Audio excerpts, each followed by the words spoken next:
Southern California, good afternoon, and welcome to another edition of the SoCal Supreme Sports Show. We have a lot to dive into when it comes to the world of Southern California sports, such as Lincoln Riley going to USC for college football. What a hire for the Trojans. Will this hire work out? And before they did so, USC lost to BYU and is ineligible for going bowling. Gosh darn it, Trojans. But hey, what about San Diego State? They are in the Mountain West Conference Championship after beating Boise State. How'd they do it? And what went right for them? And USC wasn't the only one making the news in terms of football. The Chargers unfortunately lost to the Broncos, and the Rams lost to the Packers. Okay, both teams get back on track, and which team should I be ultimately more concerned about? All that and more here on the SoCal Supreme Sports Show. This is Teran Rodriguez bringing you another edition of the SoCal Supreme Sports Show here on IE Sports Radio, your direct feed for all that is sports.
And what is up, what is happening, y'all, ladies and gentlemen? Thank you all for tuning in to the SoCal Supreme Sports Show, episode number 68. I definitely appreciate y'all. After a week off from last week, I am back. Last week I was in Palmdale. I was not here in my house that is in Newport Beach, but I am back here, and Thanksgiving has passed. I had a great Thanksgiving, and I am here to get back into the Southern California sports action because there's a lot to get into. So without any further delay, let's jump on into that Southern California sports action. But first and foremost, we have a word from our sponsors. The first sponsor that I have to make note of is the Southern California Warriors semi-pro football team. The world of semi-pro sports is unlike any other sports organization. Players pay to play in hopes of so many different outcomes, whether it's playing to get filmed to try out for professional teams, big-time colleges, or just playing to stay in shape. No matter what, all semi-pro players have one thing in common, and that's playing for the love of the game. The SoCal Warriors have been on a quest to earn titles and give players second chances since 2017. Whether you're in Southern California or anywhere in the world, give semi-pro sports a chance if you love your sport. You may get the second chance you have been waiting for as an athlete. You can follow them on Twitter at SoCal Warriors, on Instagram at Southern California _Warriors, and on Facebook by typing in the word Southern California, then Warriors. The second sponsor for IE Sports Radio is Background Check International Businesses. Are you looking to hire someone on, but you need to background check them? Let Kit Freeman take care of that for you. Kit founded and has managed Background Check International since 1994 and is here to help you with the screening process. Contact Kit and let him help make the hiring process that much easier. This business is used for professional background checks and not for the use of any crimes such as identity theft or other illegal activity. They do not have Twitter or Instagram, but they do have Facebook. Just go to the Facebook website or account or app, type in the word background, then check, then international, then put a little dash there, then BCI. You can also follow them on their website, www.bcint.com. You could also follow iSports Radio on Twitter, at iSports Radio on Twitter and on Instagram. And if you go to Facebook, just type in the word IE, then sports, then radio.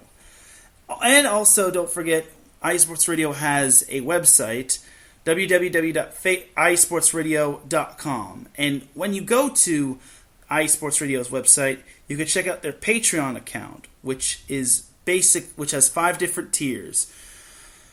For each tier, this will give you access to shout-outs from our shows, iSports Radio merchandise, access to iSports Radio's podcast university, iSports Radio U, and heck, you may even get featured on The Defining Moment, the show that helped make iSports Radio what it was. iSports Radio has been on for the last 7.5 years, and they have brought you amazing content ranging from interviews from legendary athletes, coaches, or other authorized personnel, to tailoring amazing shows to help make your podcast and listening experience that much amazing. All the while, iSports Radio has been by the fans for the fans. And with your help, they are ready to take that next step. Thank you for making iSports Radio your direct feed for all that is sports. So, and we definitely got to give a shout out to our Patreons as the first our first Patreon supporter is Bay Area Raised and Marcus Los Great. So, hang on just a minute.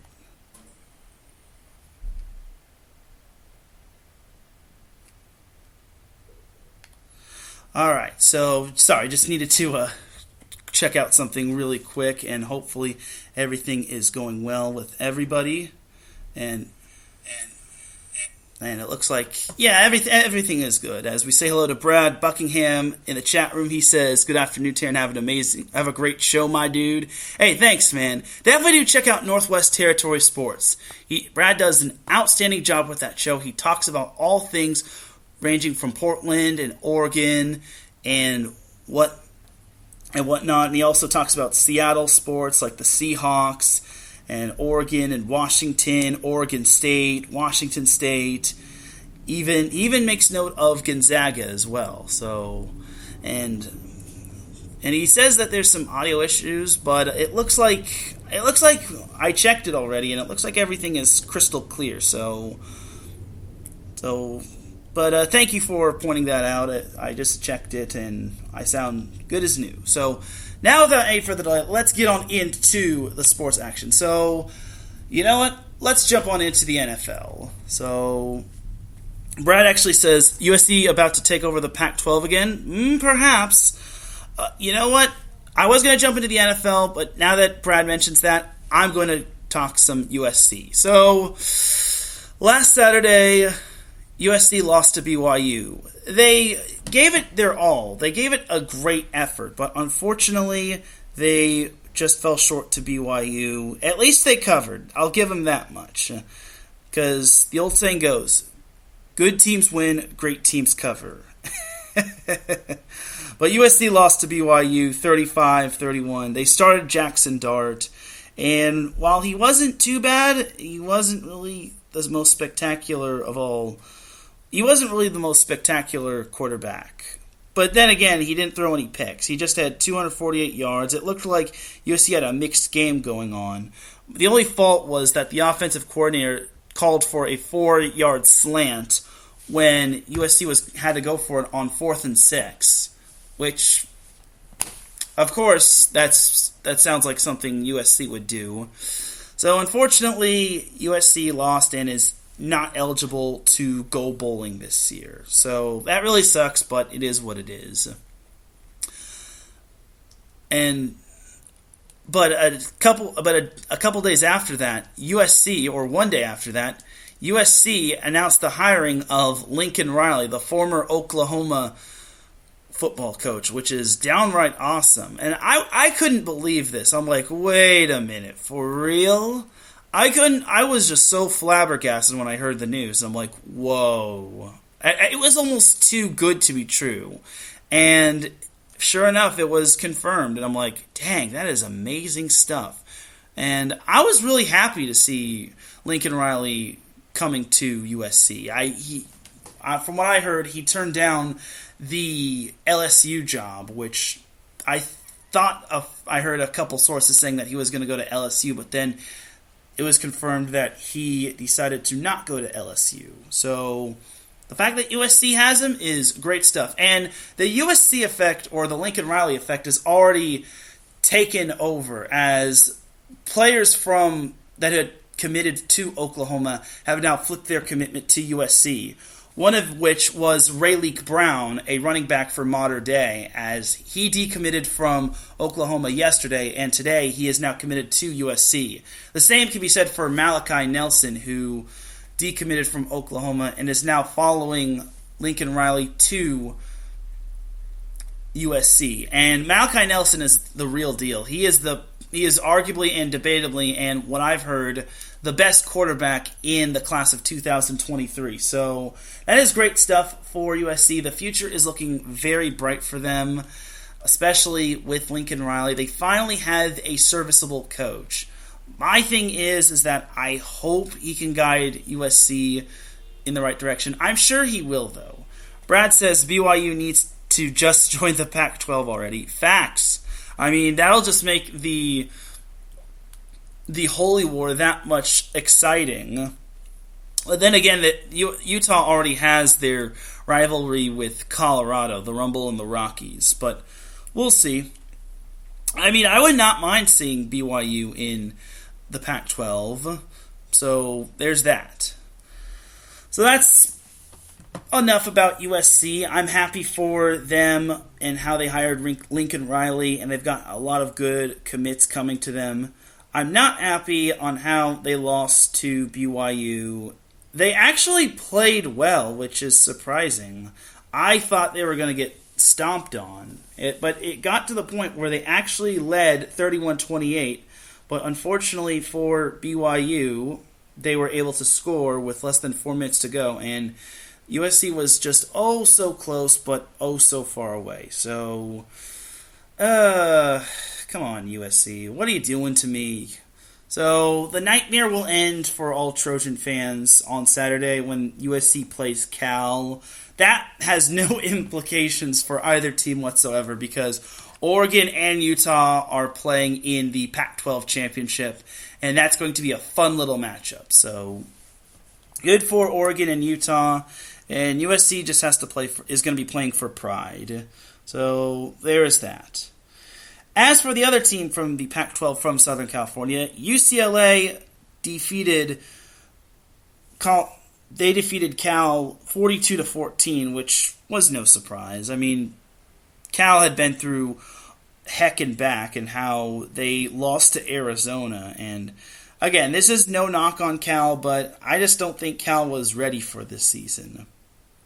So UCLA will be going bowling as they finish 8-4 overall, and they finish 6-3 in conference play. They tied for second with Arizona State, so that's good.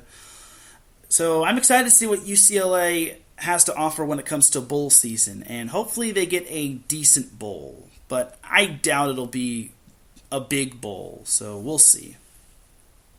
So checking in on the other Southern California team that is in the FBS, San Diego State managed to win their big Mountain West Conference game against Boise State as they won 28-16.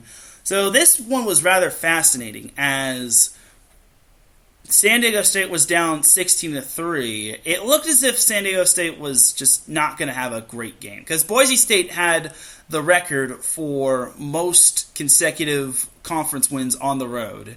And sure enough, this game was being played at Dignity Health Sports Park, aka the place where San Diego State plays for its college football games, because they're going to get a new stadium because Qualcomm decided not to rebuild or renew its lease, so Qualcomm got torn down.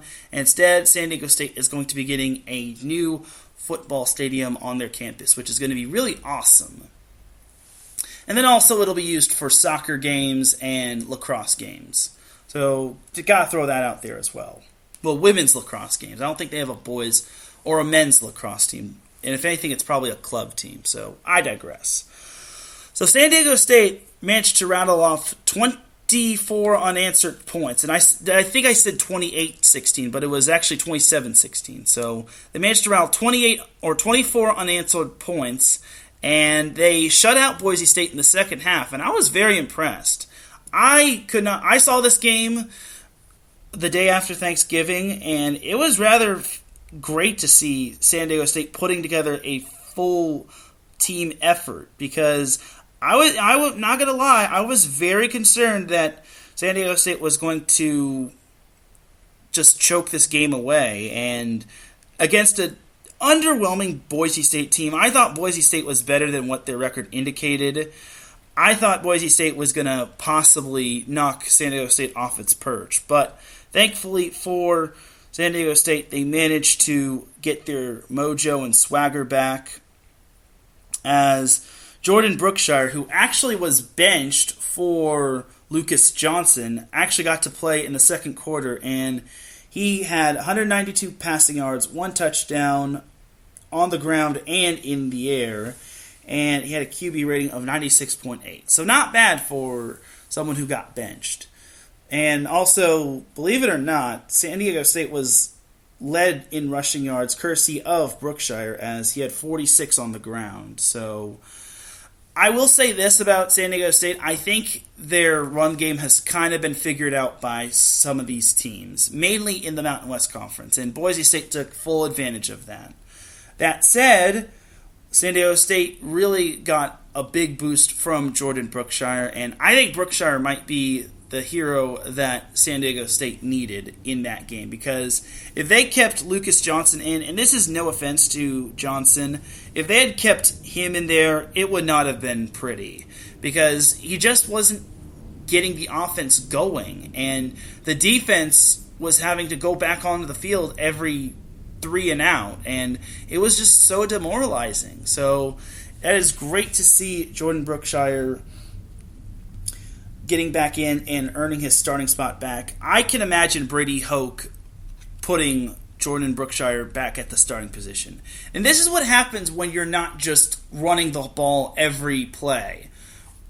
When you're getting the passing game involved, it's literally a recipe for success instead of just focusing on the run game. So that's why you got to have a balanced offense, because if you don't, you're basically going to be at the mercy of some of these teams.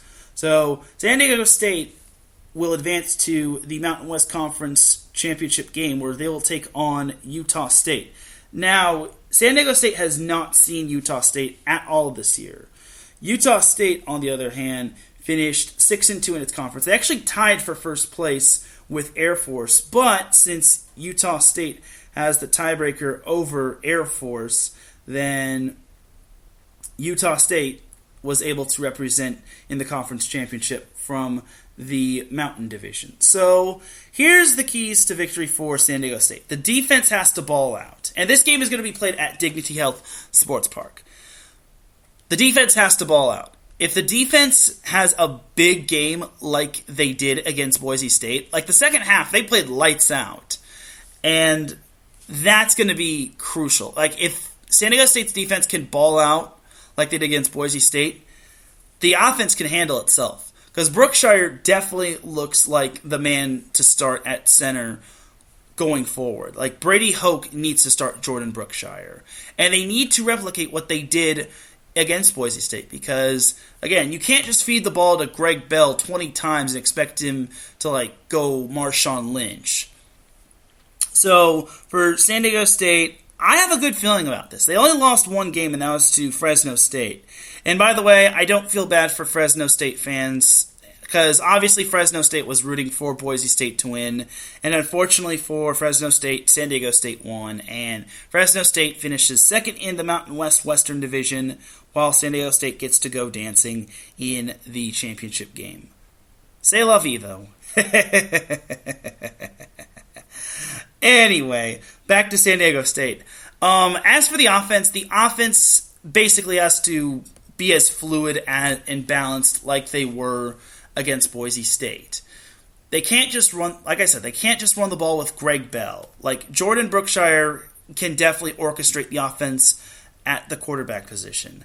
And against a Utah State team, they will be taken out of their comfort zone, and also they will be on the road because the game will be played at Dignity Health Sports Park. And Utah State has actually they've actually had some road success. They beat New Mexico State, which is not that impressive. They beat San Jose State, not that impressive.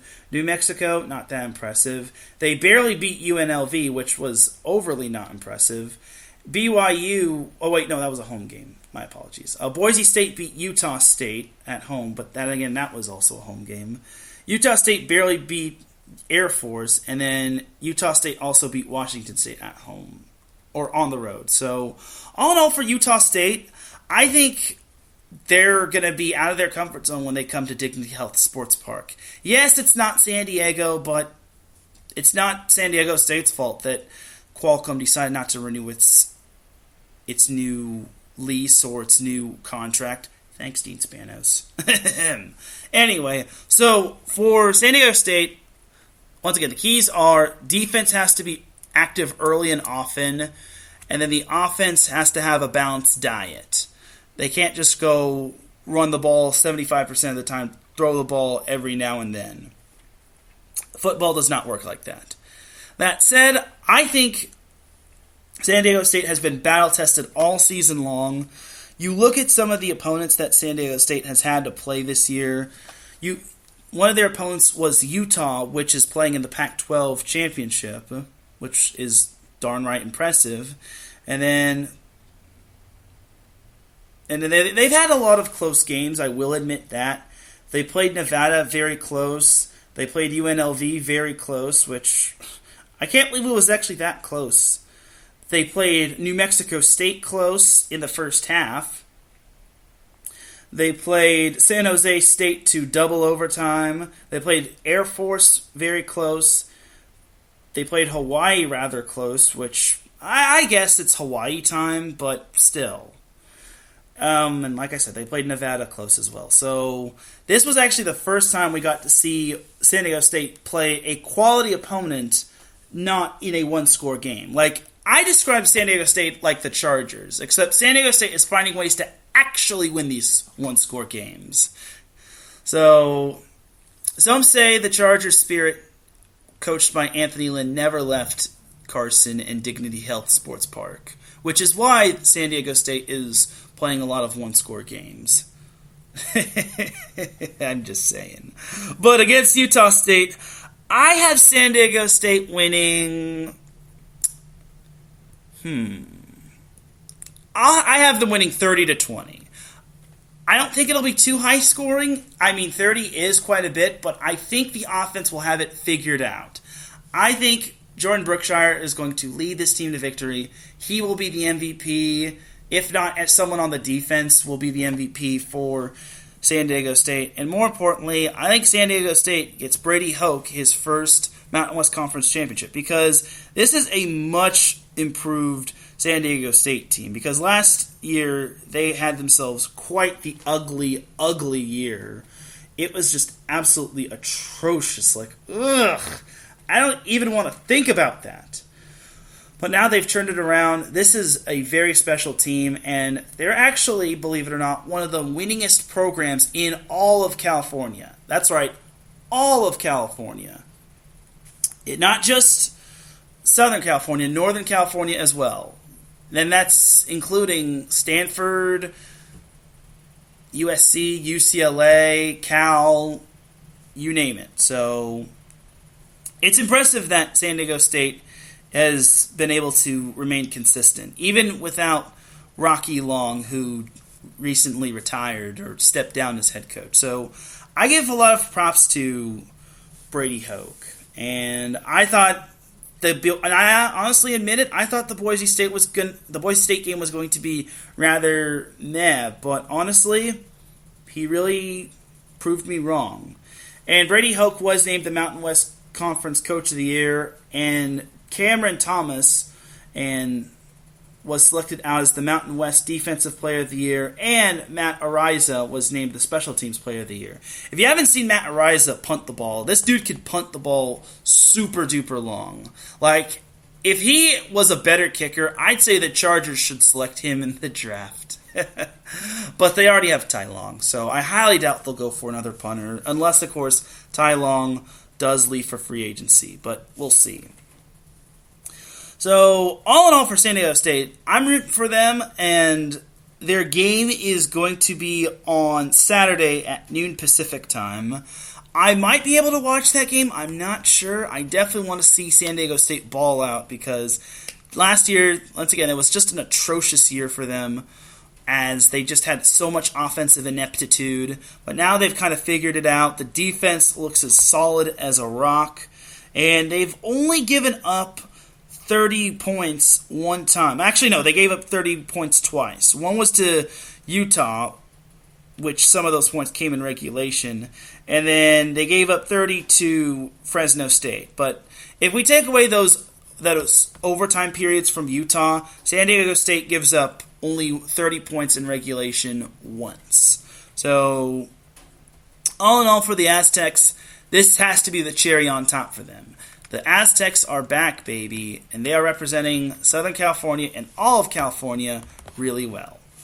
All right, so that is going to do it for some college football action from Southern California. I was going to make note of University of San Diego, like I said, but I kind of made note of them last show, which was 2 weeks ago, that they actually tied for the conference championship in their conference, but unfortunately, they lost the tiebreaker. So, sadly, San Diego will not be representing their conference in the college football playoff, which is what the FBS should take note of.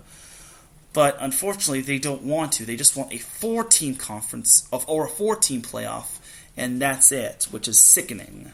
Anyway, so San Diego does deserve a lot of credit. They started the season 0-4, and I think for me, San Diego, the Toreros, have done an outstanding job turning it around. It just sucks that they started playing better at the worst possible time, but I gotta give them props. Brad says San Diego State is a 6-point favorite, and he has them covering the spread. So what he means is that San Diego State fans are going to need health and wellness checks every end of the quarter. Because basically what he means is he has them covering. And, well, what he means is he has them winning by quite a bit. He has them winning by more than 6 points. But I still should be wary for all San Diego State fans. Do health and wellness checks during every part of the game, because I can see San Diego State making this closer than it needs to be. Because like I said, San Diego State is kind of like the Chargers. They make games so much closer than they need to be, and they sometimes play down to their competition. But like I said, the difference between the Aztecs and the Chargers, the Aztecs are actually winning close games. But the same can be said for the Chargers, which is perfect leeway to go into the next topic, where the Chargers and the Rams, and Brad's probably not going to enjoy the Rams part just because he's a Seahawks fan, but I'll try. I won't make note of the Seahawks. Anyway, so for the Chargers, last weekend they lost to the Denver Broncos, which was absolutely sickening. I actually was not expecting it to be like that. I knew the Chargers were going to find some way to fall to the Broncos just because. Get this. The Chargers, after Sunday's loss to the Broncos, have only won once out of the last 8 tries when it came to visiting the Broncos, or 8 matchups at Denver. And they've also won twice out of the past 11 matchups when the Chargers and the Broncos meet one another.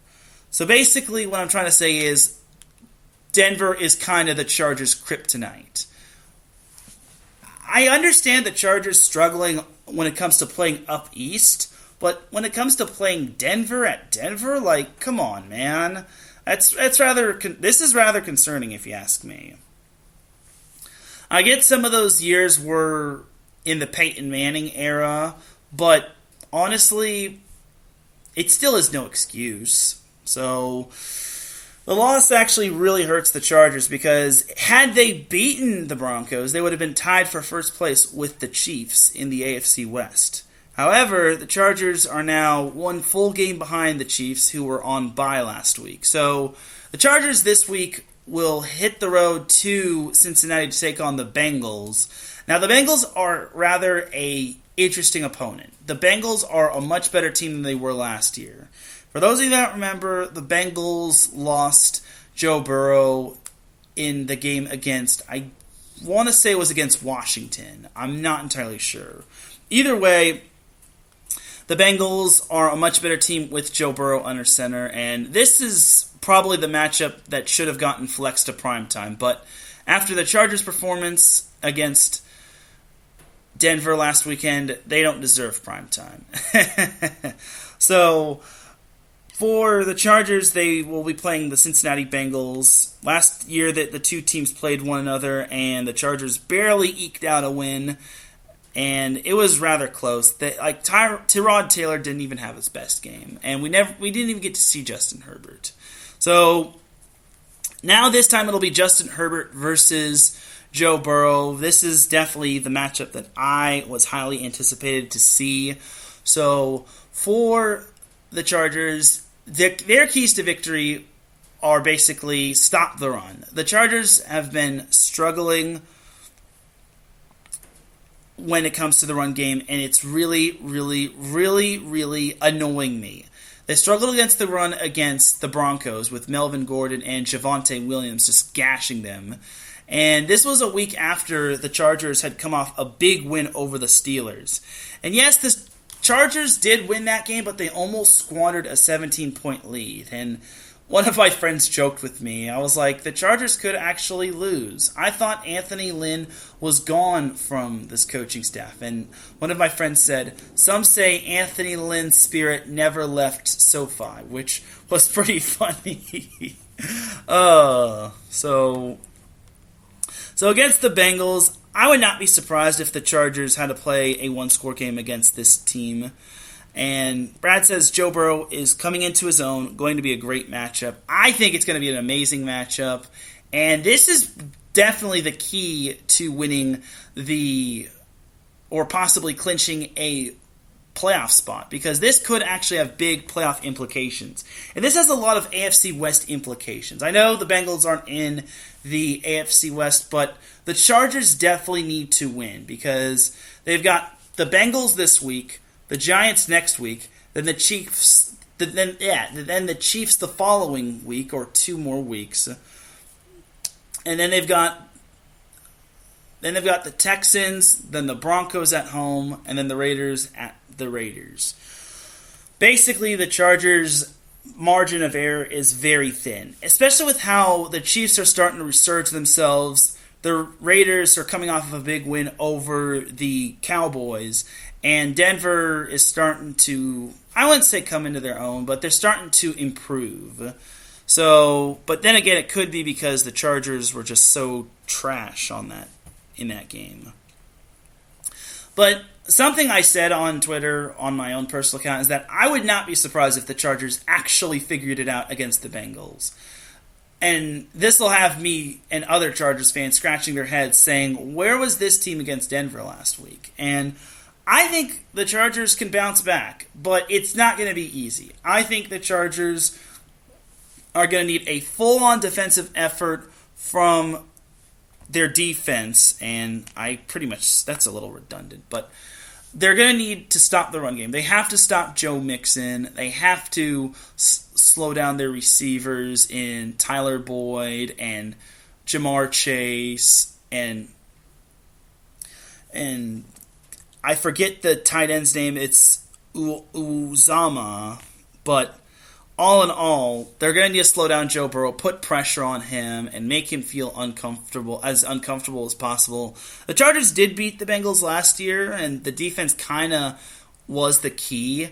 But this time, they're going to need to put points on the board. Like, last year was totally different. Like, you cannot compare this year's Chargers-Bengals game to last year's Chargers-Bengals game because there wasn't even any preseason games, and I think camps were all virtual and whatnot because of COVID. So, all in all, for the Chargers, they have to play pretty much a near-perfect game. I think the Chargers can bounce back, but they're going to need to play great offensively as well as defensively. Like, the offense just looked so flat. Like, every receiver that Justin Herbert threw it to basically dropped the ball.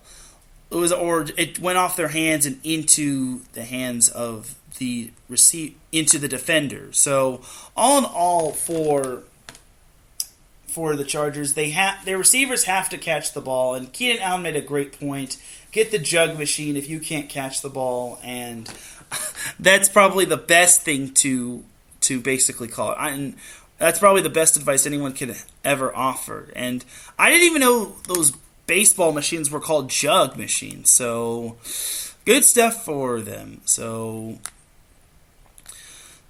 I definitely could see Justin Herbert having a big bounce back game. I really want him to, especially with this occurred on First Take, and at first this really did not sit well with me, but at the same time I kind of think it makes a little bit more sense.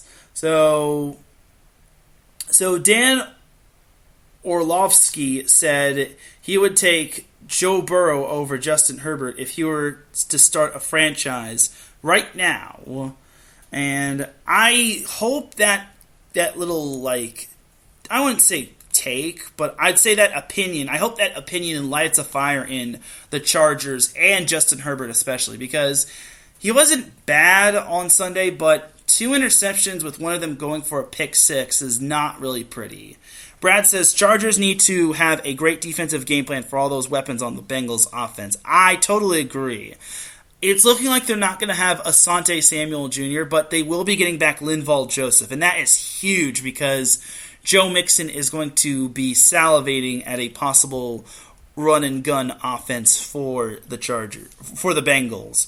And I think it's going to be a great little matchup for the Chargers. But Brad hits it well on the head. They need a great game plan. They need to slow down the run game. They need to get Joe Burrow uncomfortable. And more importantly, they got to limit Jamar Chase and Tyler Boyd and all those other receivers.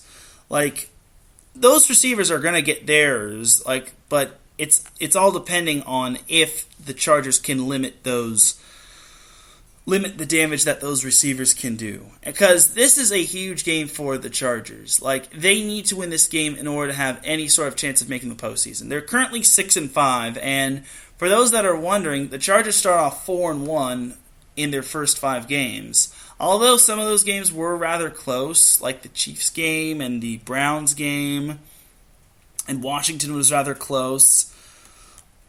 But now the Chargers have won, or they're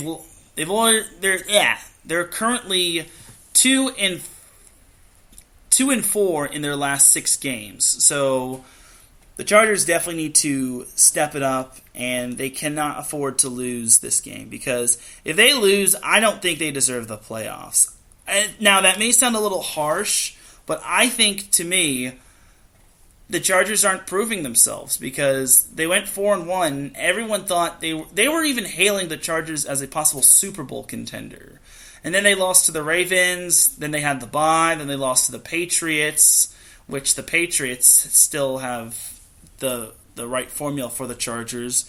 And then after they lost to the Patriots, they beat the Eagles, then lost to the Vikings, then beat the Steelers, then lost to the Broncos. So again, this is a very crucial matchup for the Chargers. They can't afford to drop this one. Otherwise, their playoff chances could go up in smoke.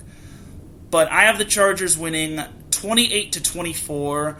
I think it'll be close, and I would not be surprised if Justin Herbert has to orchestrate another game-winning drive. But for the Chargers, it's not going to be easy. The Bengals are drastically improved, and the Bengals too have playoff implications. So they're not too far off from the Baltimore Ravens. I think the but the Bengals are one game behind the Ravens when it comes to the AFC North, and these two could possibly meet in the playoffs if, hence the word if, the chips align in the correct way. So for the Chargers, if they play like they did against the Broncos, it's going to be ugly. But if they slow down the run game, limit Joe Burrow's receivers, get Joe Burrow uncomfortable, have Justin Herbert just throw it and have his receivers actually catch it, I think it'll be a recipe for success. Still going to be close, though. So, moving on to the Rams. So, the Rams had themselves, I wouldn't call it as worse of a day as the Chargers, but you could make the argument they had just as bad of a day as the Chargers did, because they lost to the Green Bay Packers 36-28. Honestly, I knew they were going to lose. My brother and I were talking, well, we were at the Thanksgiving in Palmdale, and he and I basically said, we're talking football, and I said, I have the Rams losing to the Packers, and he said, well, I have the Rams winning. It's like, well, did you not see the playoff game on what happened with the Rams against the Packers? Yeah. Now, I will admit, the Rams try to make it as competitive as possible, but honestly, they weren't going to win. Not with how they were performing. Like, I personally thought the Rams were going to lose, and I thought they would lose by more than one score, but for the Rams, they just don't have the answer for the Packers. And same can be said for Matt Stafford. So, I know losing Robert Woods was tough, and I know that's really hurt them mentally, but they kind of have to move on from that, because you look at the Rams' record. They are currently 7-4. That's impressive, right? Well, not quite. Most of the Rams' opponents most of the Rams' wins have been sub 500. They've only beaten one team that's over 500, and that was the Buccaneers. Every other team the Rams have beaten were 500 or below. And that to me is concerning because, like I said, they have entered their true gauntlet. Ever since they played the Titans, I figured they were going to have a rough game. And imagine what would have happened if Derrick Henry played against the Rams. It could have been a lot ugly. But for the third straight game, Matt Stafford had a pick six, or threw a pick six, and he also threw 2 interceptions, which was not... I guess he only threw 1 interception, but it still went for a pick six. So, all in all, it still wasn't a pretty day for Matt Stafford as the Packers defeated the Rams 36-28. And that could have been a huge game that could have shaken up the NFC. But, unfortunately, that is not the case. So the Rams will be heading back to SoFi to take on the Jacksonville Jaguars. This is kind of going to be their breather game, or their game they have to bounce back. Like, if the Rams do not beat the Jaguars, I'm just going to say this, the Rams don't deserve the playoffs. They don't deserve the playoffs as much as the Chargers don't deserve the playoffs.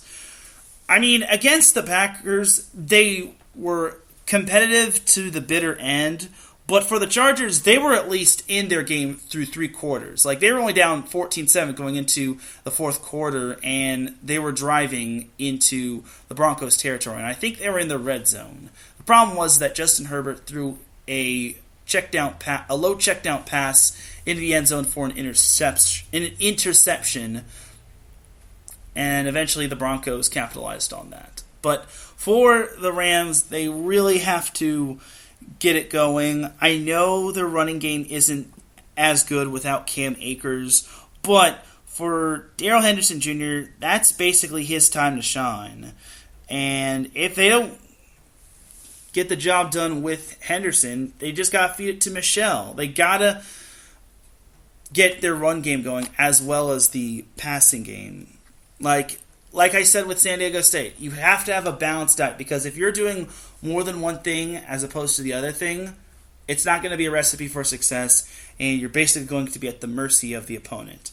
And looking at the Rams' schedule, after this game against the Jaguars, Their next 5 games are against playoff contenders or playoff hopefuls. After they play the Jaguars, they are hitting the road to the Cactus State to take on the Arizona Cardinals. Then the Rams head back home to take on the Seahawks the following Sunday. Then the Sunday after that, they will be heading up to Chile, Minnesota to take on the Vikings. Then the Rams head across the country, will still be on the road, to take on the Baltimore Ravens, which, boy howdy, that's going to be a tough one. And then the Rams close out the season against the Niners. And we all know how they have been against the 49ers the past, 2.5 seasons? Yeah. So for the Rams, they gotta win this week. Otherwise, if they don't lose to the Jaguars, they're for sure not beating the Cardinals. The Seahawks, and Brad, this is no offense to you, the Seahawks could also be one of their gimme games. But that being said, the Seahawks are also fighting for their playoff lives. I think that 3-8 record is very misguiding because most of those games, the Seahawks did not have Russell Wilson. And the NFC as a whole is just very, very wide open. It's so wide open, it's not even funny. Like, currently, the 7th seed in the NFC is the Washington football team, the team that just beat the Seahawks. And there's actually a 4-way tie for that final playoff spot between the football team, Minnesota, Atlanta, and New Orleans. And then the Eagles and Panthers are a half game behind those teams that I just mentioned. Like, even the Seahawks still have a chance to make the playoffs because it's the NFC. The only team that doesn't really have a chance to make the playoffs, and even though they're not eliminated from playoffs officially, are the Detroit Lions. So, yeah. So, for this week, I have the Rams winning probably by 3 scores. If I had to guess, I'd probably say the Rams win 38-14. And that's barely by 3 scores. Yes, I get it. It's basically a touchdown, 2-point conversion, touchdown, 2-point conversion, touchdown, 2-point conversion. But honestly, I think that should be how the Rams win. Like, if the Rams have to play a 1 or 2 score game, then we all have to be a little concerned for the Rams because the Rams are so much better than this. Like, they should have had a better game against the Titans. They should have had a better game against the 49ers, like, for sure. And then the Packers, I knew it was going to be a uphill climb considering they have had rotten luck at Lambeau Field, and then Matt Stafford has just not had any answers for the Packers at Lambeau Field. But still, I think the Rams have no excuses to win this game against the Jacksonville Jaguars. Because going forward, it's going to get tougher from here on out. Again, I'm not even going to count out the Seahawks. Even though the Seahawks are 3-8 and everything's gone awry for them, I'm sorry to Seahawks fans, don't kill me, but I don't think the Rams should even underestimate the Seahawks because it wouldn't even shock me if the Seahawks actually beat the Rams. Because last year, when the Rams were in control of their playoff berth, well, not just their playoff berth, but the NFC West as well, the Rams actually lost to the Jets, and then they lost to the Seahawks, and then they were barely able to eke out a win against the Cardinals. And I say the word eke out a win, but they had John Wolford as their quarterback. So, yeah. And I understand Matt Stafford has been playing hurt, as the injury report basically said that Stafford was dealing with all sorts of things. But wasn't he dealing with these things when he was with Detroit? I mean, I'm kind of just saying. I think he had a broken back, torn finger ligaments, shoulder injuries, you name it. So, but I understand his warrior mentality, and I understand that it's either him or John Wolford. But if it were up to me, I'd maybe think about Stafford getting I wouldn't say a week off, but just having him not play against the Jaguars and then having him just rest up for the Cardinals. But there's always the possibility of the Rams getting out to an early lead, getting out to a 35-point lead, and then eventually just having John Wolford take over as quarterback in the second half. So we'll see. Brad says he's got to bounce, but thank you. Thanks for listening, man. And he says go Hawks. And yeah, so thanks, Brad, for tuning in, man. So anyway, so for the Seahawks, they play the 49ers, and fun fact about that game, that was supposed to be that actually got flexed from its primetime slot, as the Broncos and Chiefs are now in the primetime slot. However, I still think it's going to be a great game. But that has nothing to do with SoCal. So, anyway, that is going to do it for some NFL action. I have both the Rams and the Chargers winning. Again, these are two big games for playoff implications and possible division implications for both teams as well. So, we'll see. Alright, so that's going to do it for the NFL. Let's jump to the NBA, where the poor, miserable Lakers and Clippers have been up and down. Let's start with the Lakers first, just because they're my team, and I love my Lakers, even though they have been so frustrating to watch. Okay. So, jumping back all the way back to November, they lost to this. Remember when I said the Lakers need to at least beat the Celtics? They lost to the Celtics. 130 to 108. And the funny thing was that the Lakers were actually up. I think they were up by 10 or so against the Celtics, and then the Celtics turned the tables in the second half. And then against the Pistons, the Lakers beat them 121-116, and that was the game LeBron actually got ejected from, as he elbowed Isaiah Stewart, not Elijah. He elbowed Isaiah Stewart, and then Isaiah Stewart was hot and fuming. LeBron got a flagrant 2, and he got ejected, and he got suspended. And boy howdy, was Isaiah Stewart out for blood. Holy Moses. Anyway, the Lakers won that game 121-116. And then the following game against the Lakers and the Knicks won 106-100. But that was when LeBron was serving his suspension. So, still, there's no excuse. And then last Wednesday, the Lakers were able to defeat the Indiana Pacers 124-116, even though there was some controversy. Chris Duarte, the sensational rookie from Oregon, supposedly got fouled on a three-point attempt, but the refs didn't call it, and he was pissed. So there was that right there. I do feel for Pacers fans, but the Pacers have a phenomenal rookie in Chris Duarte. The Lakers would kill to have someone like that, especially since he's so young. And then last Friday, oh my gosh. Last Friday, the Lakers lost to the Sacramento Kings 141-137 in triple overtime. Going into that game, the Lakers were 4-0 in overtime. However, they just could not take advantage of the Kings and how the Lakers had their chances to beat the Kings, but unfortunately they just could not strike when the iron was hot. And it's disappointing, actually. I thought the Lakers were going to win that game, especially with the Kings being so banged up. Come on, man. You can't do that. It's so freaking frustrating. And I know the Lakers have been banged up, yes, but you still got to play hard. And I'll get into more the Lakers a little bit later, but Lakers lost to the Kings 141-137. Last Sunday, they beat the Pistons 110-106.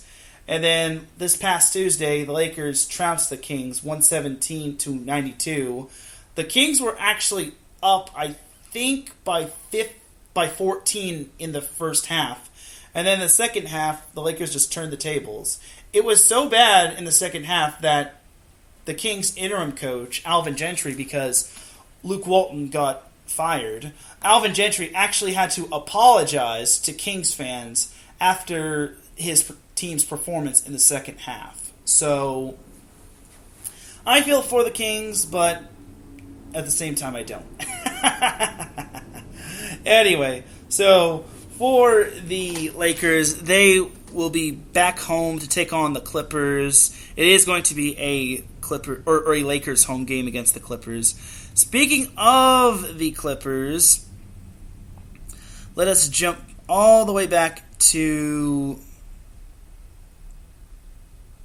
last Friday when they lost to the Pelicans on Friday,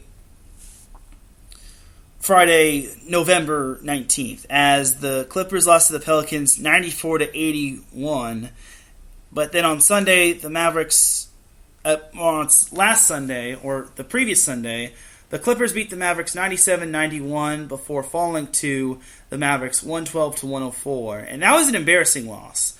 It wasn't embarrassing that they lost in overtime. It's just that the Clippers only scored 1 point in overtime, which is a record low when it comes to NBA overtime. So, gosh dang it, Clippers. So last Friday, the Clippers beat the Pistons 107-96, but then last Sunday, the Clippers got stomped on by the Warriors 105-90. And then last Monday, oh boy, the Clippers lost to the Pelicans 123-104. Oof! And then yesterday, the Clippers lost to the Kings 124-115. So, oh my gosh. Lakers and Clippers have just not been good as of late. Oh my good golly gracious. I mean, the Lakers have won 2 in a row, but they're... Oh boy. But for the Clippers, they've lost 3 in a row, as tomorrow the Lakers and Clippers take on one another in Staples. For the Clippers, the following day, the Clippers head down to NorCal to take on the Sacramento Kings. Then on Monday, they will be heading up to Portland to take on the Trailblazers. Then Wednesday, they'll be heading back to Staples to take on the Celtics. And then next Saturday, they'll be staying home at Staples Center to take on the Orlando Magic. So, back to the Lakers. For me, for the Lakers, they've got quite a busy couple games on their docket. As, like I said, tonight they play the Clippers. Then on Tuesday, they will be staying at home to take on the Boston Celtics, which the Celtics have kind of been in the same boat as the Lakers, except they don't have a star player that's missing due to injury.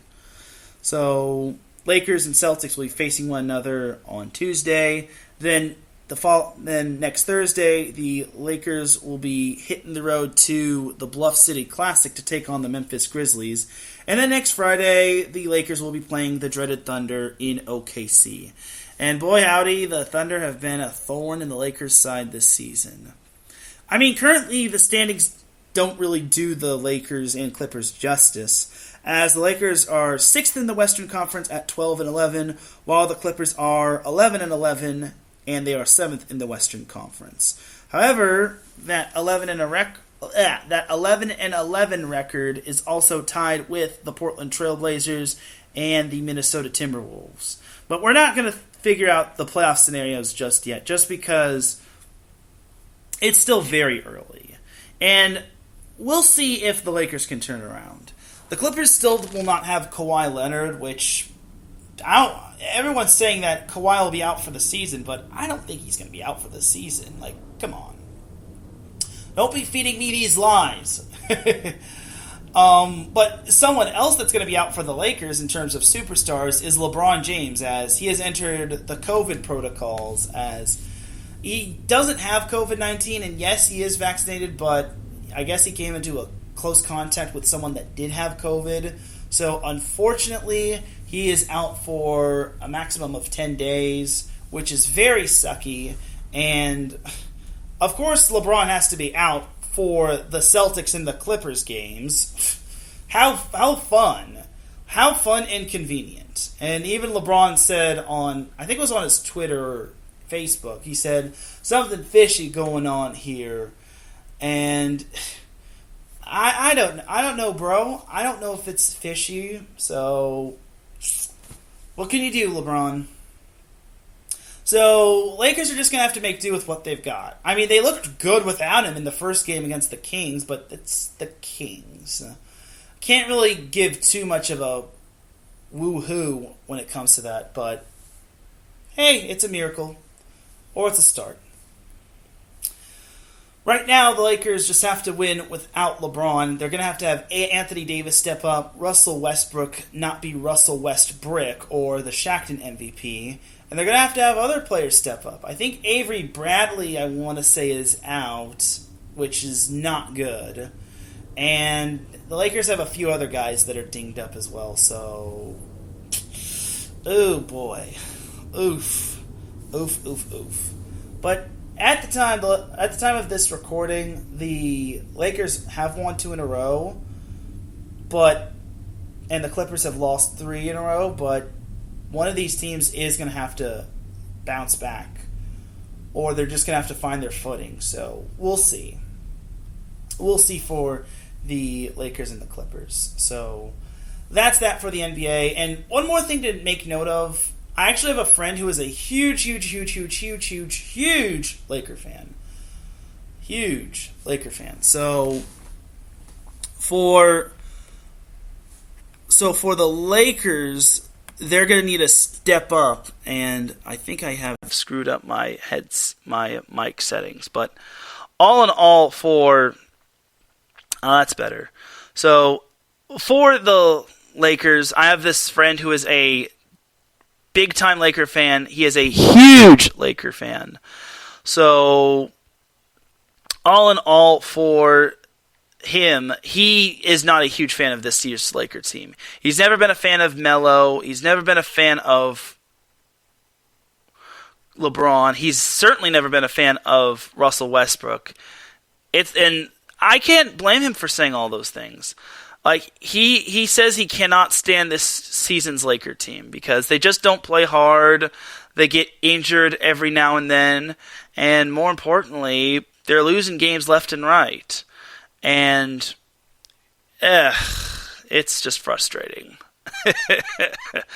But for LeBron and the Lakers, I think for them, they're going to have to adapt, and Russell Westbrook is really just going to have to turn off the turnovers. I know turnovers are inevitable, but it's gotten to the point where Russell Westbrook is this year's Shackton MVP. He's making a strong push for being the Shackton a Fool MVP. So, oh boy. So we'll see if the Lakers can bounce back. But I don't blame my friend, who is a huge Laker fan, for saying he is not a fan of this year's Laker team. So we'll have to find out if the Lakers can bounce back. So that's going to do it for the NBA portion of this show. Let's actually we'll quickly jump to the NHL, and then we'll take a quick commercial break. So currently, the Anaheim Ducks are third in the Pacific Division as they have 29 points. This past week, on Tuesday, was it?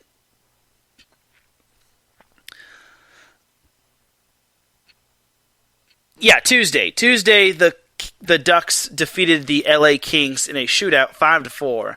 Surprisingly and disappointingly, the Ducks were up 5-1 at one point. They were up 4-1. My apologies. They were up 4-1 at one point, and eventually the Kings chipped away at the lead, and they forced overtime, and then they eventually had to force a shootout, and the Ducks won in the shootout. But it's so frustrating. It's like, come on. The Ducks are starting to get into the spirit of being like the Chargers and the San Diego State football team. So it's really frustrating. But on a brighter note, the Ducks did defeat the Vegas Golden Knights last night 6-5, so good for the Ducks. I am all for seeing the Ducks being improved. They are currently third in the Pacific Division. They're only 2 games back of Calgary and 3 games back of Edmonton. The Kings, on the other hand, they're still trying. They have they have improved. I'll say that much about them.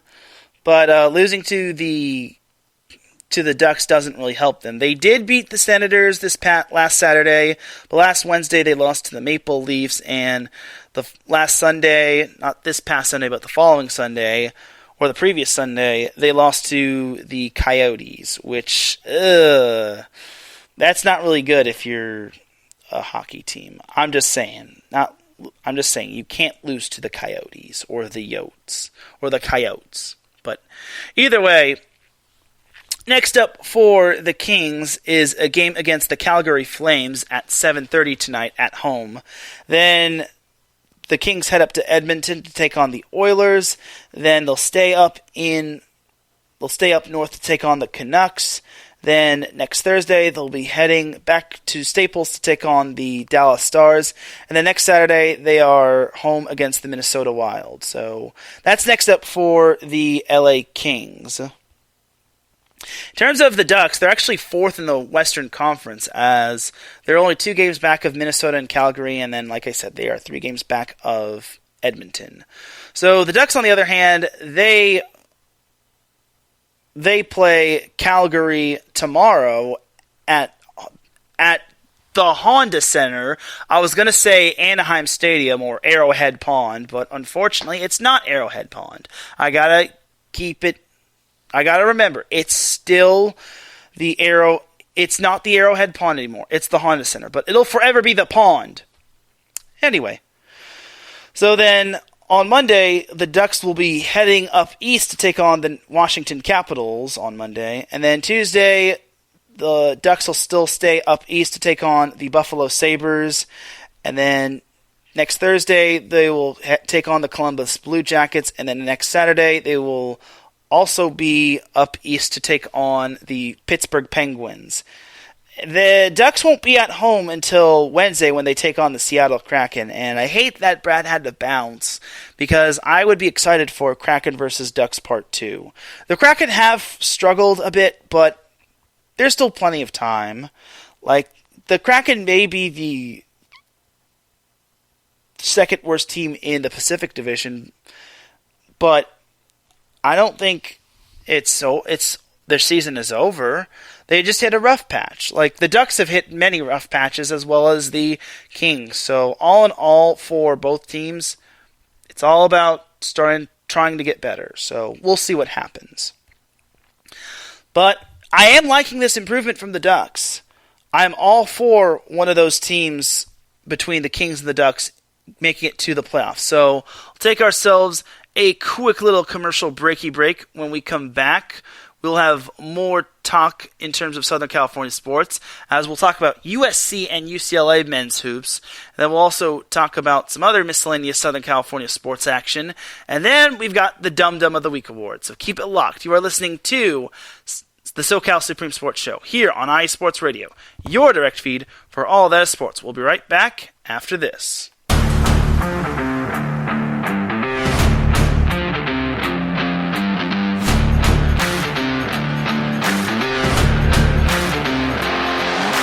What's good, fight fans? It's your boy, Marcus Los Great, here to give ya what you want, here to give ya what you need. Yeah, man. Yeah.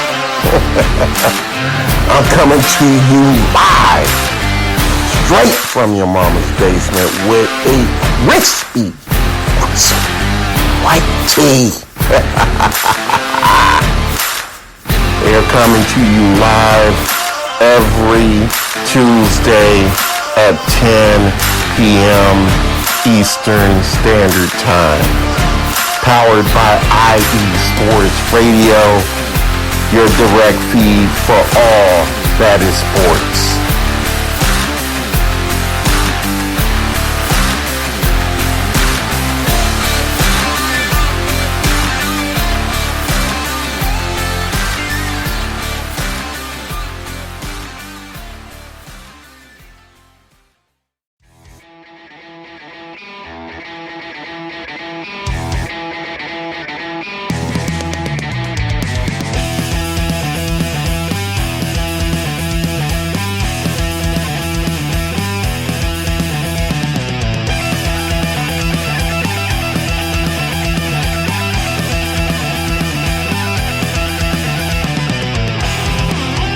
IE Sports Radio.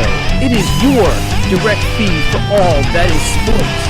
It is Philly Sports Talk with Cash and Chris every Tuesday night right here on IE Sports Radio, your direct feed for all that is sports.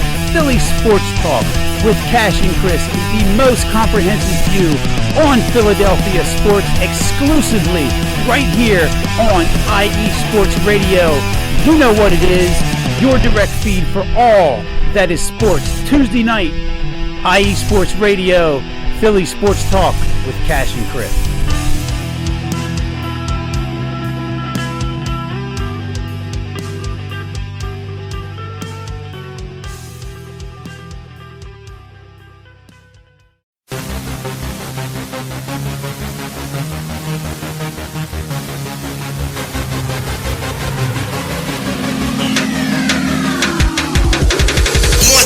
Everybody, this is Teran Rodriguez. Are you a fan of volleyball? Are you a fan of thunderous spikes? Then I have the show for you, Set Point, where I cover NCAA men's and women's volleyball, high school boys and girls volleyball, beach volleyball, and even professional volleyball. Catch the action every week here on IE Sports Radio, your direct feed for all that is sports.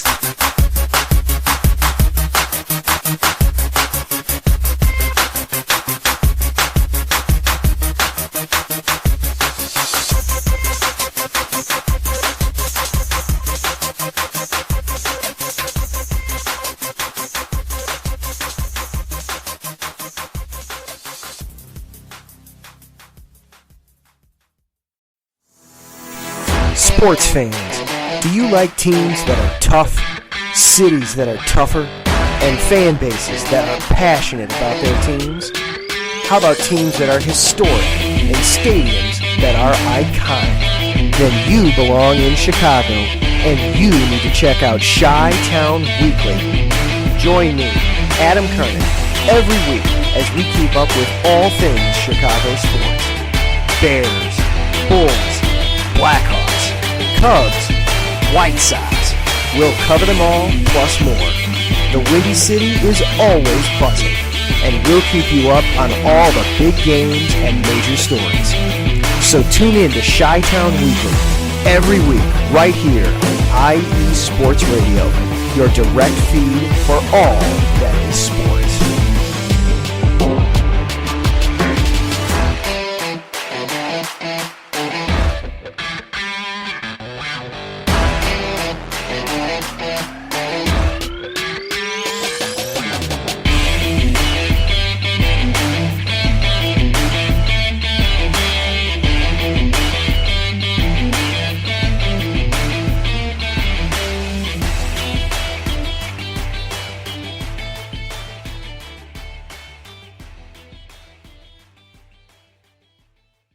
And we are back with segment number 2 of Set Point. You can check out all of our amazing shows on several different streaming platforms, whether it's Spreaker, Spotify, SoundCloud, YouTube, Apple Podcasts, Google Podcasts, and some of our shows are even on iHeartRadio, such as Set Point, the show that I do. So definitely do check out all of our amazing shows. And once again, if you haven't gone to IE Sports Radio's website, definitely do go there because there's a Patreon account. There are 5 different tiers starting at $5. You can get a shout out from all of our amazing shows. You could also get iSports Radio merchandise. You could also get to be featured on The Defining Moment, which is basically the main show for this streaming not this station. And then also you can get access to iSports Radio's Podcast University. So without any further delay, let's get on into segment number 2 of the SoCal Supreme Sports Show. So let's jump to some college hoops. So USC and UCLA have been doing amazing things. As USC is currently 7-0 and they are undefeated, and they're coming off of a big Pac-12 win over Utah, having won 93 to 73. UCLA, on the other hand, defeated Colorado yesterday in Pac-12 play, 73-61, as both teams are featured in the top 25, which is really cool, super cool. Something I do need to make note of is that UCLA lost to Gonzaga. I don't remember how many days it was ago or weeks ago it was, but UCLA unfortunately took a tumble against the number 1 Gonzaga, which eventually lost to Duke, but it was an unfortunate loss. UCLA got the you-know-what knocked out of them, and it is disappointing, but it is what it is. As we welcome Pierre Moss in the chat room, he says, thank you for tuning in. He says, the LA college hoop scene is off the chain right now. Yes, I totally agree. And it's not just those two. On the women's side of things, Long Beach State, the school that I graduated from, is currently undefeated as well, as they also just recently knocked off undefeated Rhode Island 64-52 if I'm not mistaken. So good for Long Beach State, and I'm hoping they can win the Big West Conference. Last year when it came to the Big West Conference, they lost a heartbreaker at the buzzer to Cal Poly. Cal Poly was just their kryptonite, which is so unfortunate. But I think this Long Beach State team, in terms of the women's side of things, is going to be super different, and I'm super excited. I can hardly wait. I will, however, have to limit it to just talking about USC and UCLA in terms of the men's side of things. So, I don't know why both of those schools got to play so early in terms of Pac-12 play, but it is what it is. I can't complain. So it must have been like a scheduling conflict or something when it came to both of those schools. So either way, I'm liking what I'm seeing when it comes to the Trojans and the Bruins. Also, can't sleep on the Ducks too, even though they just barely beat UC Riverside. Which UC Riverside, come on, come on, Oregon. What are you doing, baby? Anyway, looking at the Big West Conference, there's no team that's undefeated in the Big West Conference, which makes me sad. By the way, something I do need to make note of from last week is that USC defeated San Diego State in the Wooden Legacy Classic. I am guilty of this, and I forgot what the final score was, even though I was following the game along very closely. But I do know USC won. They won by a good chunk, which was not surprising, just because USC is just that good. Why? Because they're USC. They actually won on Friday, and they won 58-43. It was rather an interesting game when it came to being very low scoring. It was very low scoring in the first half. At halftime, it was USC 22, San Diego State 15, which that's a classic battle right there. That's the battle of two Southern California sports teams. San Diego State has had quite a bit of success in the Mountain West Conference, while USC is starting to continue its surge into the Pac-12 and in the nation. Like, this USC team is very, very special. Everyone thought that USC was going to take a step back because they lost Evan Mobley and a few other seniors from last year's team. But I think USC has the potential to continue their success. And I think with Isaiah Mobley, Evan's brother, and then Max Engbong Polo and Drew Peterson and many of the other players that USC has. Boogie Ellis, that kid is legit. He was a transfer from Memphis. That kid is the real deal. And then Ethan Anderson has been spectacular. Chavez Goodwin has been good this season. Like I said, Drew Peterson, Isaiah White, the list goes on and on. I think the Trojans have what it takes to compete in the Pac-12 because Boogie Ellis is leading them in points with 15.1. Isaiah Mobley is almost averaging 10 boards per game, and Drew Peterson has been a great combo guard as he's averaging 4.1 points per game. Like, currently, USC has four players averaging 10 points per game, and Peterson is averaging 9.5 points per game, which is pretty awesome. So all in all, this USC team this USC men's basketball team is very, very, very special. My only qualm for the Trojans is they have to make free throws. USC is suffering from Laker syndrome. They cannot suffer from Laker syndrome. They have to continue to play hard every night, and they have to make their darn free throws. They need to stop paying tribute to Shaquille O'Neal, because that ain't going to win you games. USC has to make free throws galore. As we welcome Marcus Lewis Great. Thank you for tuning in. He says, what up, Doe? And Marcus, you're actually right on time. I'm talking about USC men's hoops. So anyway, back to USC men's hoops. So yeah, USC has to make their free throws. I cannot stress that enough. It is really bad to see them missing free throws. If they make their free throws, they're trouncing every opponent by maybe 20. I don't know what their stats are like when it comes to free throws, but most of their guys are not shooting a high free throw percentage. Not even Boogie Ellis. He's shooting 71% from the charity stripe. This is concerning. This is very concerning. Pierre Moss says fundamentals matter. Facts, Pierre. But USC just needs to improve their free throw percentage, and that's it. Then they also have to maybe improve on defense, and they have to learn to close out opponents. Like, I don't think they were... I'm not saying they're bad when it comes to closing out opponents, but I think for them, I think they let teams hang around a little too much, and personally, I think that they could be so much better than that. Like, they could have probably beaten Utah by like 30 last night. I'm not trying to knock Utah or anything, but it just goes to show that this USC team is very special.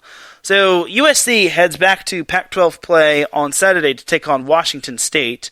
Washington State is currently 6-1, and I'm a little worried, especially since they gave Arizona State a whooping. And honestly, this whooping wasn't really a whooping, but they won 51-29. I was very surprised to see Arizona State only having 29 points. And that's not the halftime score, that's the game. Washington State beat Arizona State 51-29. Oh my goodness. So USC has to come out swinging against the Cougars. No excuses. Especially since Pac-12 games are what matter the most. There is no excuses. Because if USC wants to get at the level of UCLA, they have to win all their Pac-12 games. After that, then USC can focus on some of the other games and what else is at hand. Because their next Pac-12 game after Washington State won't be until December 30th when they play Arizona State at the Galen Center. And, yeah, and then they also welcome Arizona, which I didn't think Arizona would be revived after the post-Sean Miller era, but they kind of are. So that's going to also be a fun little matchup. And then the Oregon matchup is also going to be fun. The matchup I'm dreading for USC is not really UCLA. It's actually Colorado. USC has had a pickle of a time defeating Tad Boyle and the Colorado Buffs. Marcus says, USC ain't ready for UCLA in basketball. Yeah, I think so, but UCLA has a few guys out at the moment. They don't have Jaime Jaquez and Cody Riley, and yeah. Marcus says, U of A basketball is trash without loot. I hope that's the case when USC plays them. Like, I don't want to see Arizona beating USC anymore. Ever. But for right now, USC, I think they could beat Washington State. I think they have the potential to. But honestly, I think USC has to play better defense. They have to make their free throws, and more importantly, they have to close out their opponent. They have to put their foot on the throat when their opponent is down for the count. No excuses. Marcus with these comments. He says, the Sean Miller era was the worst thing I've ever lived through. And he says he'd rather drink bleach.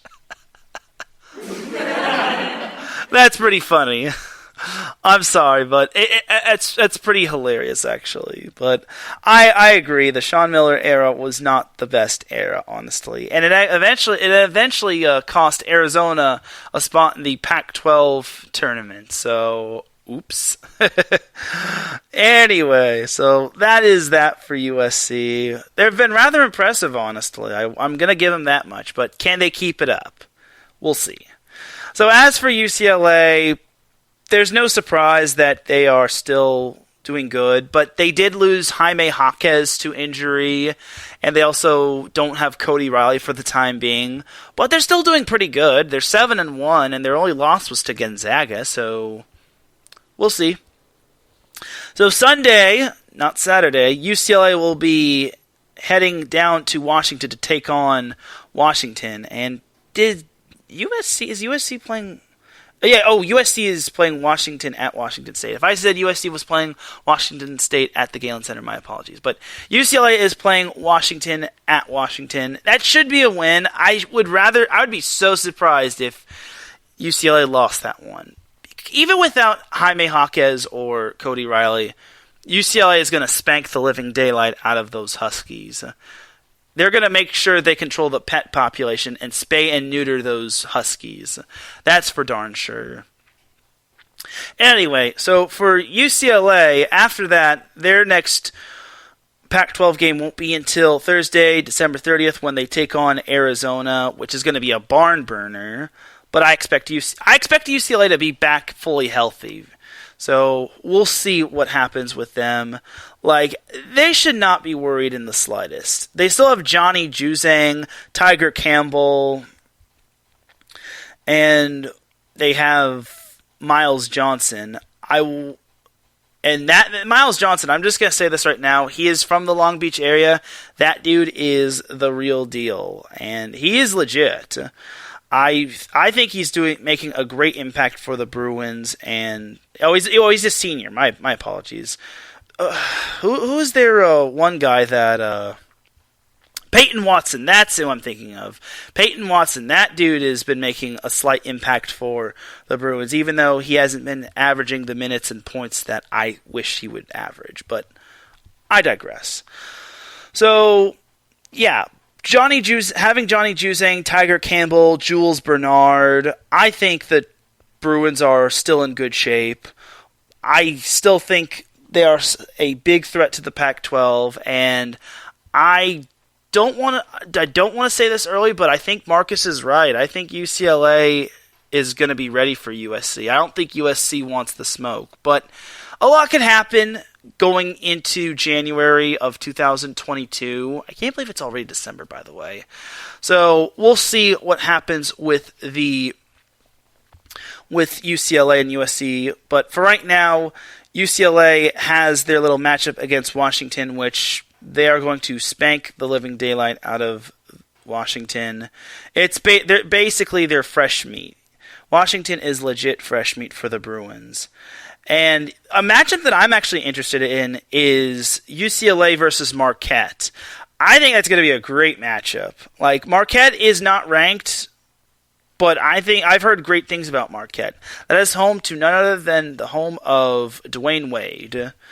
So there's that right there. And then also another matchup I'm looking forward to for UCLA is their matchup against North Carolina. That's going to be in the CBS Sports Classic. So I'm definitely looking forward to that North Carolina matchup. Even though North Carolina is not ranked, I think it's going to be a bloodbath for the Bruins, as North Carolina actually did take out Michigan. They beat them by 21. Woof. So that's fun right there. And then I know UNC also took a couple on the chin, having lost to Tennessee and to Purdue, but those two are ranked.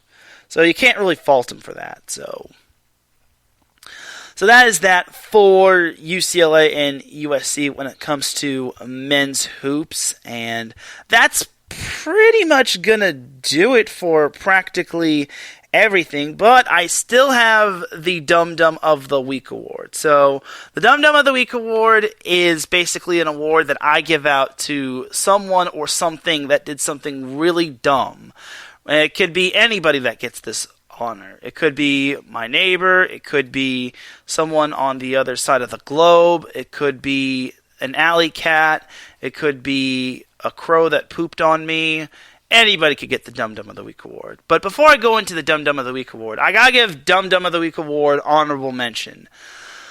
So this Dum Dum of the Week award honorable mention goes out to the people or whoever was involved in the skirmish between Saugus High School and Valencia High School. I heard those two schools got into it in terms of a boys basketball game, as players from both schools and then I think parents from both schools and students from both schools got into it, and the game was called with about 4 minutes left.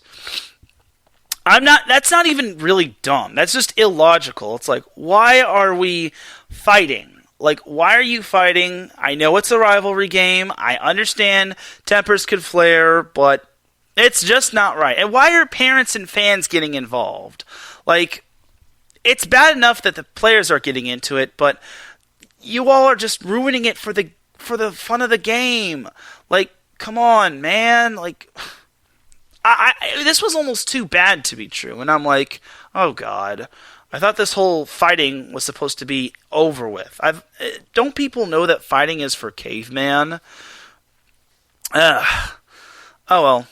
So that's my honorable mention of Dum Dum of the Week. The people that were involved in the fight of Saugus and Valencia in terms of its boys basketball game. Now for the actual Dum Dum of the Week award. So the first Dum Dum of the Week award, or Dum Dums of the Week award, happened to go to a couple of people that decided to say something really dumb and really disappointing at a live game. So this happened when the Lakers played the Indiana Pacers.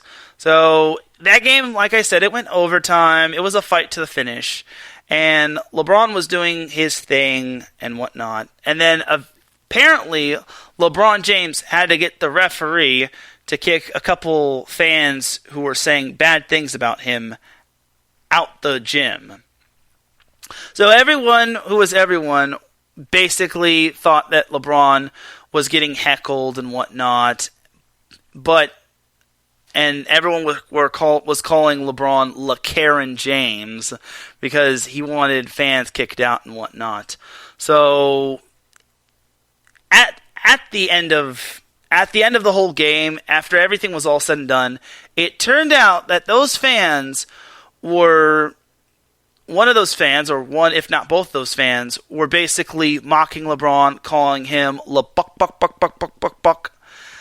And they also said they hope LeBron died in a car crash. Okay. There's a major difference between heckling and saying things like that. First of all, you do not ever wish that on anybody. The fact that you would even wish that on somebody is sickening. I almost feel like throwing up after having reiterated that. That's one thing. Number two thing, why would you say that out loud? There could be other people recording. There could be other people listening. There are children around. Why would you say that? It's sickening. And these weren't just little kids. These were like middle-aged adults. I think they were around my age. I couldn't believe what I heard. I can't believe they said that around when LeBron James was around them. It's absolutely sickening. And I even think that they even brought up LeBron James's son. It's like, why? You are not only ruining the game with your negative comments, but you are being absolutely disrespectful. Like, many people need to realize this, that these humans aren't just forms of entertainment. They are actually putting their bodies on the line. They're human too. They're not just forms of entertainment that you could just torture. Like, it's one thing to do that like on social media, but to do that in real life, like, come on. It's absolutely disappointing. And whether it's fully true or not, I could believe it. I just think it's absolutely disrespectful. And there's a total difference, like I said, in heckling somebody and being that type of person, like I just said. And those two fans that literally just said that sort of thing when LeBron James was around is absolutely disappointing. And it's not just dumb, it's illogical. Like, why would you do that? At least whisper it, make sure that nobody can hear. That's the dumb thing about it. You said it out loud, and someone caught you, that said person caught you, and you eventually got kicked out. So, to those fans that got kicked out after saying what they said about LeBron and all those things and wishing death upon him, you are this week's Dum Dum of the Week award. So dumb. You are really dumb. For real.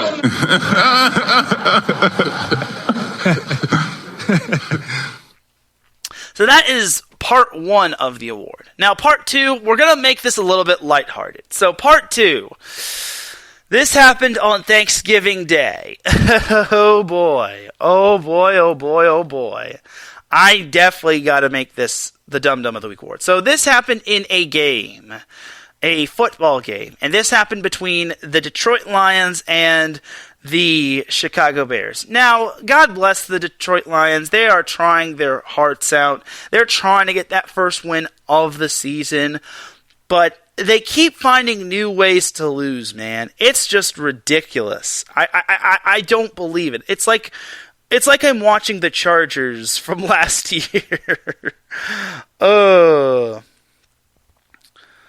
So what happened in the game last week was the Detroit Lions were attempting to win, but then the Lions got one last drive, and they had an 18-play drive. They had the ball for the last 8 minutes and 30 seconds, and when it was crunch time for the Detroit Lions, the Detroit Lions got whistled on a penalty.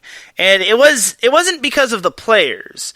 Well, it partially was because of the players, but the Detroit Lions called back-to-back timeouts, which was absolutely despicable. I could not believe it. Like, the Detroit Lions called back-to-back timeouts, and I believe it was 3rd and 9. I think it was once 3rd and 9. It's now 3rd and 4. And the Detroit Lions had one timeout remaining. And eventually the Bears picked up the first down as they needed 4 yards. They got 7 as Andy Dalton found Dimitri Bird. And yeah. So basically Andy Dalton just kneeled down and the Bears kicked the game-winning field goal, and that was that. So I just can't believe the Lions would call back-to-back timeouts. Don't they know the rules that you cannot do that? You cannot call back-to-back timeouts. It's against the rules. It's almost as bad as calling timeout when you don't have any more timeouts. I just could not get that final game playing drive that the Lions just need to do. And the worst part was, it was 3rd and 9 for the Bears. If they hadn't gotten whistled for that 5-yard penalty of back-to-back timeouts, the Lions might have gotten at least one more chance. But instead, the Lions coaching staff did something very foolish, something that probably rookie coaches or Pop Warner coaches would do. But for me, it's just very mind-blowing. It's like, it's so bad. And Marcus says that Chris Webber, yup, calling timeout when you don't have any. I think the Miami Dolphins did that against the Patriots one time, though. But for the Detroit Lions coaching staff that called back-to-back timeouts, which eventually cost them in the long run, you are this week's Dum Dum of the Week award. So dumb. You are really dumb. For real.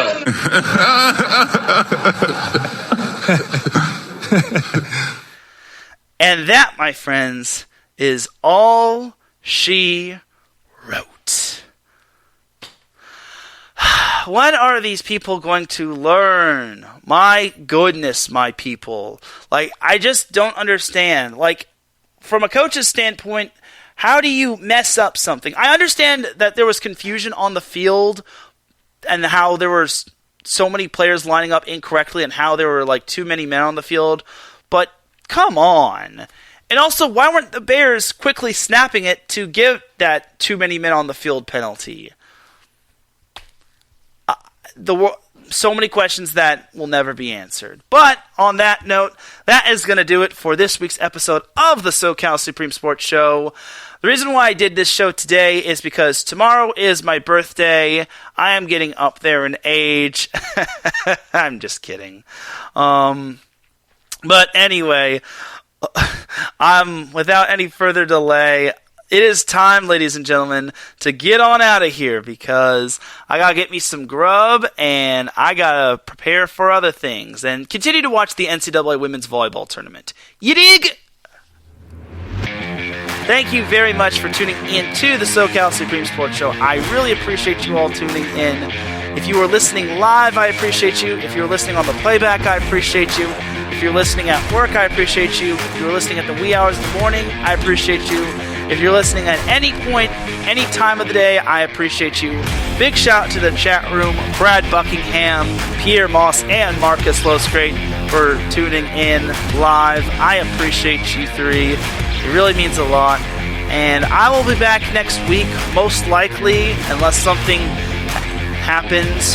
But time will tell. For everyone here at IU Sports Radio, this is Teran Rodriguez signing off. You all have yourselves a great weekend. Enjoy the Southern California sports that are happening. Enjoy life. Don't be a dum-dum. Otherwise, you will be on Dum-Dum of the Week award. And I will see you next week, if not Monday, for Set Point. Have a great weekend, and remember, SoCal is for SoCal. Peace!